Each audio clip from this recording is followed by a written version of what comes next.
Activity is performed out of love. The purpose, the outcome, whether it is good or evil, is unimportant. Okay? Very good. Ayan.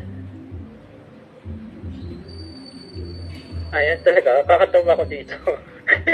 Kung at the first place po meron po silang credible or reliable source about sa issue na ipoprotest po nila, sasama po ako kasi alam ko naman po na makakatulong po yun hindi lang po sa mga tao kundi po sa pag-unlad ng ng ekonomiya at iba't iba pang sektor ng Pilipinas po. Yan po ganun. Ayan, very good din Ate Udi, no?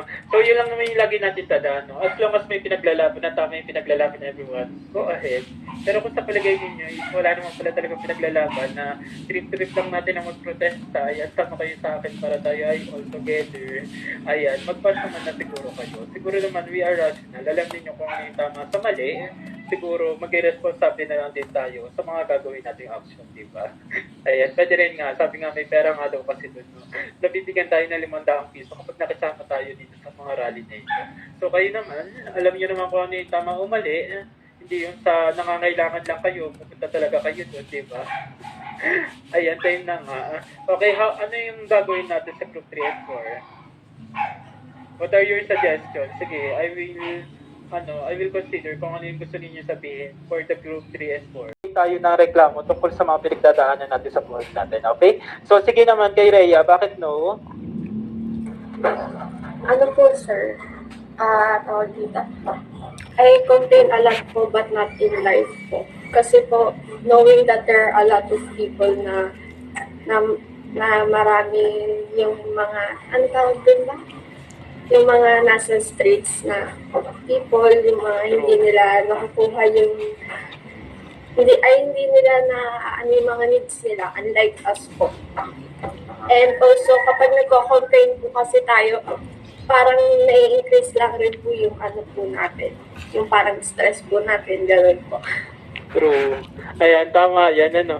So, yung tipong kunyari pagkakain tayo sa kapagkainan kasama yung mga pamilya natin, tapos katabi natin yung nanay natin, na sobrang dami natin kinuha pagkain, pero hindi pala natin kayang ubusin. Tapos sasabihin sa'yo na nanay mo, ubusin mo yan. Napakadaming bata na hindi nakakakain, tapos ikaw, nagsasayang ka lang. Di ba? Sino yung mga naka-experience ng ganyan? May na-experience pa kayong ganyan? Nung mga lumalaki tayo, di ba? So, ayan, So, Also, wala. Pwede yung pa. Doon tayo sa also.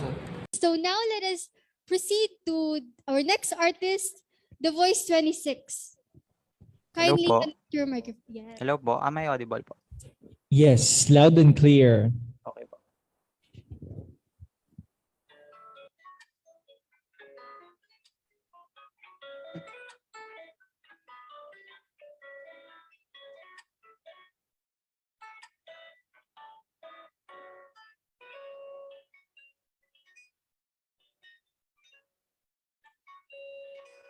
There was an empty piece of a shell, just minding mine own world, without even knowing what love and life were all about. Then you came, you brought me out of a shell, you gave the world to me, and before I knew, there I was, so in love with you.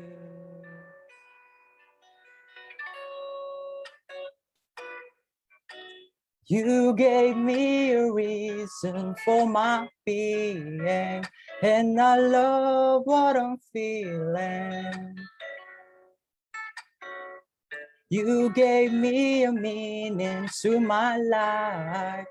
Yes, I've gone beyond existing. And it all began when I met you. I love the touch of your hair, and when I look in your eyes, I just know, I know I'm on to something good, and I'm sure my love for you will endure. Thank you po.